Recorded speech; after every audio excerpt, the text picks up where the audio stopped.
Ever wonder what happens when desperate farmers, creative inventors, and backyard mechanics decide the rules of tractor design just don't apply? From homemade Frankenstein machines cobbled together during the Great Depression to tractors that could literally turn square corners, American ingenuity produced some of the wildest farm equipment ever to touch soil. These aren't your granddaddy's John Deeres, these are the rule breakers that dared to be different. 10. The Doodlebug Tractors. When the Great Depression hit and World War II made factory tractors scarcer than hen's teeth, American farmers didn't just sit around feeling sorry for themselves. They grabbed their old Model A Fords, stripped them down, and created what became known as Doodlebug tractors. These Frankenstein machines had more nicknames than a card shark: Friday tractors, scrambolas, jitterbugs, field crawlers, and ruxels, just to name a few. The typical Doodlebug started life as a 1920s or 30s Ford, though desperate farmers would use just about anything with wheels and an engine. They'd cut down the frame, remove most of the body, add a second transmission for lower gearing, and bolt on whatever rear axle they could find, usually from an old truck. Some farmers filled the frame rails with concrete for extra weight and traction. Others added dual rear wheels or tire chains that looked like medieval torture devices. Popular Mechanics and Mechanics Illustrated even published instructions for building what they called a handy Henry from that old Ford sitting in your backyard, using simple tools anyone would have. Conversion kits sold for around $300 through Sears and Montgomery Ward catalogs, but most farmers figured they could do it cheaper themselves.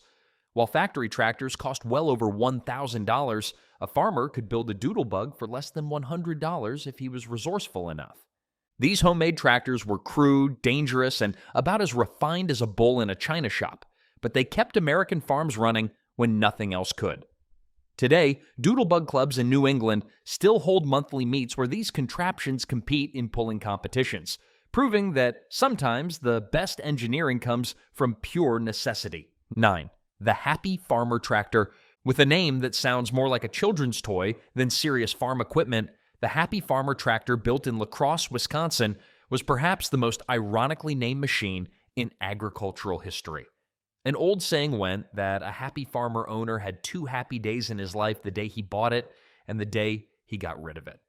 Designed by D.M. Hartsoe, the same guy who helped create the Big 4 tractor, the Happy Farmer was a 3-wheeled oddball that looked nearly identical to the Allis-Chalmers 1018, leading to speculation about who copied whom.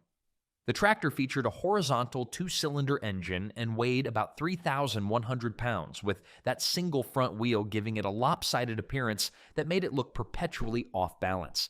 The La Crosse Tractor Company, formed by merging the Minneapolis-based Happy Farmer Tractor Company with the Stay Right Engine Company, received orders for 2,750 tractors for 1917 delivery. The 816 Model A sold for $585, while the larger 1224 Model B went for $695.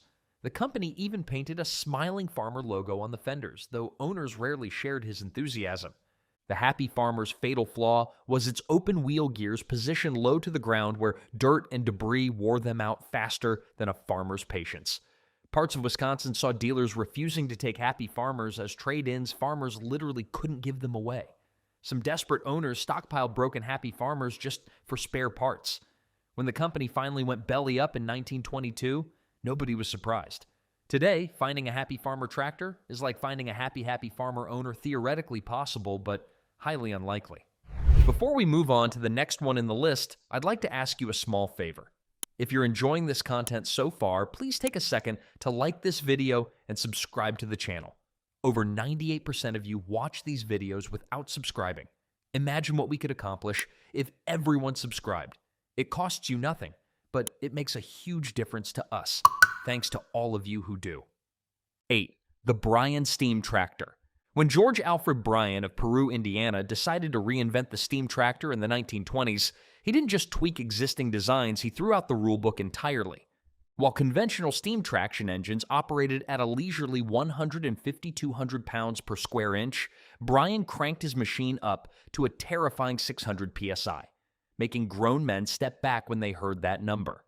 Bryan, who had worked his way up from engine wiper to chief inspector on the Santa Fe Railroad, brought locomotive technology to farm fields. His tractor looked nothing like the massive steam traction engines farmers knew. Instead of the traditional boiler on wheels design, the Brian featured a rectangular steel box housing zigzag boiler tubes, a front-mounted radiator that served as a condenser, and a horizontal two-cylinder steam engine that could run on kerosene instead of coal. The Brian Harvester Company claimed their 20-horsepower tractor could match any gasoline tractor while burning cheaper fuel. The unique headless engine design and the elaborate safety systems that automatically cut fuel when pressure maxed out were revolutionary. Problem was, farmers were already nervous around regular steam engines that might explode at 150 psi. Asking them to work beside something running at 600 psi was like asking them to farm next to a bomb. The company produced tractors from about 1920 to 1928, though nobody knows exact production numbers. The company claimed hundreds, but only about 5 Brian steam tractors survive today. One sits in the Henry Ford Museum, another at the National Ag Hall of Fame, and the few others are scattered across the country. These high-pressure marvels prove that sometimes being too far ahead of your time is just as bad as being behind it. 7. The Moline Universal Tractor. In 1915, the Moline Plow Company of Moline, Illinois, bought the Universal Tractor Company and created something that made other farmers scratch their heads in confusion. The Moline Universal was a two-wheeled tractor that needed whatever implement you attached to provide the rear wheels. It was like selling someone 3/4 of a vehicle and telling them to figure out the rest. This bizarre configuration meant the tractor was essentially incomplete until you hooked up a plow, cultivator, or special two-wheeled cart. The 4-cylinder Model D, introduced in 1917, was revolutionary in offering electric starting, electric lights, and an electric governor features that wouldn't become standard on other tractors for years. With its 27.45 belt horsepower, it could theoretically replace 6 horses, though farmers had to keep all their horse-drawn implements to make it useful. The engineers at Moline had a unique solution for the tractor's balance problem. Since the engine's weight shifted the machine to the left side, they simply poured concrete into the right front wheel to even things out. The left front wheel could be raised to run level when the other wheel rolled in a furrow, making it what they called a side hill gouger of the tractor world. Despite selling around 20,000 units by some estimates, the Universal's high center of gravity and narrow wheel span made it prone to tipping over. Backing up with an implement attached was nearly impossible, as the hitch would buckle upward. When conventional 4-wheeled tractors became affordable, farmers abandoned the Universal design faster than you could say engineering mistake. The Moline Plow Company dropped the Universal in 1923 and eventually merged with other companies to form Minneapolis Moline in 1929. 6. The Big 4 30 Tractor. When the Gas Traction Company of Minneapolis built the Big 430, they weren't kidding about the big part.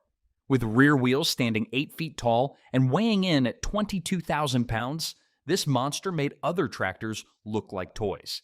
The company bragged they were the first and largest builder in the world of 4-cylinder engines, and one look at this behemoth proved they meant business. The Big 4's 4-cylinder engine featured a unique headless design where the valves and head were part of the casting itself, no head gasket to blow because there was no removable head. With a 6.5 by 10-inch bore and stroke, it produced 30 horsepower at the drawbar and 60 on the belt. Those massive wheels weren't just for show, they provided the traction needed to pull a 10-bottom plow through virgin prairie soil at 2 miles per hour. In 1910, the Big 4 won first place for internal combustion engines over 30 horsepower at the Winnipeg Motor Contest, pulling a 7-bottom John Deere gang plow at 2.54 acres per hour. This caught John Deere's attention, and Deere dealers actually sold Big 4 tractors until around 1912, before Deere finally got into the tractor business themselves with the Waterloo Boy purchase in 1918. The tractor featured a self-guide device, essentially a small wheel that dropped into the last furrow cut and kept the tractor running straight, like an early autopilot system. Emerson Brantingham bought Gas Traction Company in 1912 and continued building Big 4s until 1920. Today, fewer than 20 complete Big 4 tractors exist, with pristine examples commanding 6-figure prices at auction, proving that sometimes bigger really was better. 5. The Fitch 4-Drive. John H. Fitch of Big Rapids, Michigan, got tired of helping stuck motorists near his Mason County farm. While other farmers just grumbled and hitched up their horses to pull cars from the mud, Fitch went to his barn and invented the world's first gear-driven four-wheel drive tractor. In 1914, he received 9 patents for his creation, which he modestly named after himself. The Fitch 4Drive was revolutionary because it used gears instead of chains to transfer power to all 4 wheels, a system so advanced that Fitch claimed it advanced the day when the horse would become obsolete. The tractor featured a unique 3-point suspension system that allowed it to maintain traction even when climbing over 18-inch obstacles. Fitch loved showing off by driving his tractor up walls and over massive stumps, once reportedly standing the machine on its back wheels like a circus trick. The 4Drive Tractor Company started in Ludington in 1915 but moved to Big Rapids in 1916 when the town offered them a free factory and 5 years of free power. At their peak, they were producing 5 to 6 tractors daily. The Model D 2035, with its distinctive oval fuel tank, became their best seller, featuring a Climax 4-cylinder motor and weighing between 4,400 and 6,000 pounds. Despite the innovative design, financial troubles plagued the company. When Fitch died suddenly in November 1916, the company struggled on under new leadership but never recovered. They managed to produce an estimated 2,000 tractors before closing shop around 1930. Today, only about a dozen Fitch tractors survive worldwide, with restored examples in museums from California to New Zealand, testament to an innovation that was decades ahead of its time. 4. The Square Turn Tractor. Built in Norfolk, Nebraska, the Square Turn Tractor did exactly what its name promised. It could turn around completely in its own length in just 5 seconds. When farmers complained about the massive turning radius of conventional tractors, A.J. Colwell and Albert Kenny didn't just make a smaller turning circle, they eliminated it entirely. This 3-wheeled marvel achieved its party trick through the giant grip drive transmission, which Colwell claimed was a new type of transmission never before used in any piece of machinery. Instead of using a clutch and differential gears, it could instantly make one drive wheel turn forward while the other went backward, spinning the tractor like a top. The massive front wheels measured 52 inches in diameter, and the single rear wheel could be steered, making it handle as easily as a team. The Square Turn carried its plows underneath where the operator could see them clearly, and it could work closer to fence corners than any other tractor. The 35-horsepower Climax 4-cylinder engine could run on either kerosene or gasoline, and the whole contraption weighed 4 tons. To balance the off-center engine weight, the manufacturers poured concrete into the right front wheel, a crude but effective solution. Despite initial success with about 300 units produced between 1917 and 1925, the Square Turn had serious problems. Early advertising claimed an 8-foot turning radius, but later models mysteriously stopped mentioning this feature.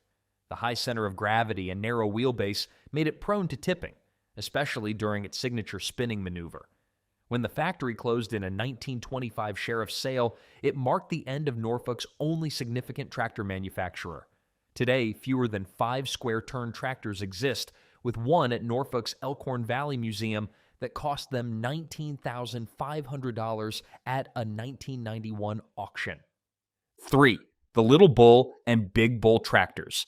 When the Bull Tractor Company of Minneapolis introduced the Little Bull in 1913, it became an instant sensation, and not in a good way. This 3-wheeled oddity was designed by D.M. Hartsoe, the same guy who'd later create the Happy Farmer and had helped design the massive Big 4.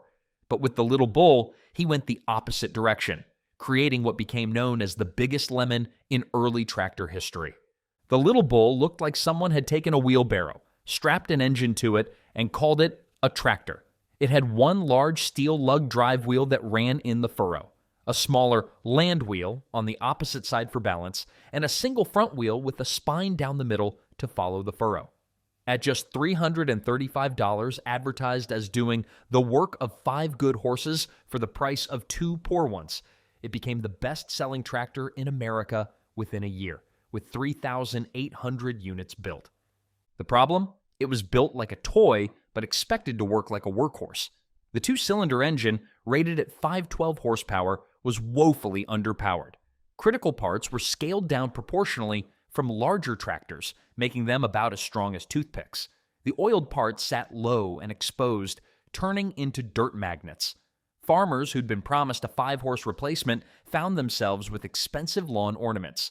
Units were returned by the trainload. In desperation, Bull introduced the Big Bull in 1915, rated at 7 to 20 horsepower for $585. They even offered full-price trade-ins on Little Bulls if farmers bought the bigger model. But the damage was done. The company blamed farmers for overworking their machines. Farmers blamed the company for building junk, and by 1920, Bull Tractor Company was bankrupt. The Little Bull had earned the dubious honor of being the most modified tractor ever produced, with dozens of design changes that never fixed the fundamental problem. It was a bad idea, executed poorly. 2. The Hart. Par number 3. Before 1903, nobody called them tractors. They were gasoline traction engines or motor plows or other clunky names that took forever to say. Then, Charles Hart and Charles Parr built their number 3 model in Charles City, Iowa, and their sales manager coined a new word that would change farming forever: tractor. This 14,000-pound monster wasn't just the oldest surviving internal combustion tractor in America. It literally gave the entire industry its name. The Hart Parr number 3 was a stubborn, cantankerous beast with a 2-cylinder engine featuring a unique hit and miss firing cycle that made it sound like it was constantly arguing with itself. With a bore and stroke that would make modern engines weep, it produced 30 horsepower at the belt and 18 at the drawbar. The cooling system alone held 90 gallons of oil that circulated through a tower radiator because water cooling was apparently too mainstream for Hart and Parr. Starting this behemoth required the patience of Job and the strength of Samson. In cold weather, farmers would build fires under the crankcase to warm the oil, then take turns cranking until someone either started the engine or passed out trying. Once running, the hit-and-miss governor made it surge and buck like a mechanical bull, earning it the nickname Old Reliable, though whether that was sincere or sarcastic depended on the day. Hart Parr only built 15 of these tractors in 1903, but they proved that gasoline power could replace steam. The number 3 that survives today spent 23 years working near Charles City before being donated to the Smithsonian in 1960, where it stands as a monument to the moment when tractor entered the American vocabulary. Sometimes breaking the rules means simply giving something the right name. 1. The Fordson Model X. When Henry Ford decided to build a tractor in 1917, he didn't just break the rules, he threw them out the window and ran them over with his new machine. While other manufacturers built massive, expensive tractors for wealthy farmers, Ford asked a revolutionary question: what if every small farmer could afford one? The Fordson Model F was his answer, and it changed agriculture forever. Ford applied the same assembly line magic that made the Model T affordable to tractor production. At his Dearborn factory, it took just 30 hours and 40 minutes to transform raw materials into a complete tractor. By eliminating the heavy separate frame and making the engine, transmission, and rear axle stressed members that form the structure itself, Ford cut weight and cost dramatically. The Fordson sold for $750 when competitors cost $2,000 or more.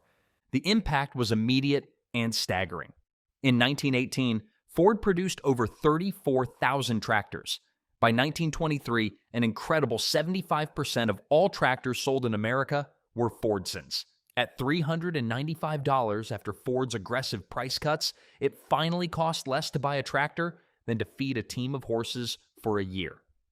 Government tests prove farmers spent 95 cents per acre plowing with a Fordson versus $1.46 with horses. But the Fordson had a dark side. Its short wheelbase made it prone to deadly backflips that killed 136 operators by 1922. Starting it in cold weather required building fires under the engine and endless hand cranking that broke arms and spirits. Yet despite its flaws, the Fordson did what no other tractor could. It democratized farming. By making mechanization affordable to ordinary farmers, Ford didn't just build a tractor, he built the foundation of modern agriculture. Production ended in America in 1928, but the revolution it started never stopped. From the desperate ingenuity of Depression-era doodlebugs to Ford's game-changing Fordson, These 10 bizarre tractors prove that sometimes the best way forward is to ignore the road entirely. Each of these machines represents American farmers and inventors who looked at conventional wisdom and said, there's got to be a better way. While most of these oddballs ended up in scrap yards or museums, they paved the way for the reliable tractors that feed the world today. They remind us that behind every John Deere or Case IH working the fields, there's a legacy of wild ideas, spectacular failures, and occasional strokes of genius. These tractors broke the rules so today's machines don't have to. Thanks for riding along on this journey through America's weirdest agricultural history. And hey, if this trip down memory lane plowed up some nostalgia, hit that subscribe button harder than a Fordson hitting reverse. We've got plenty more stories where these came from.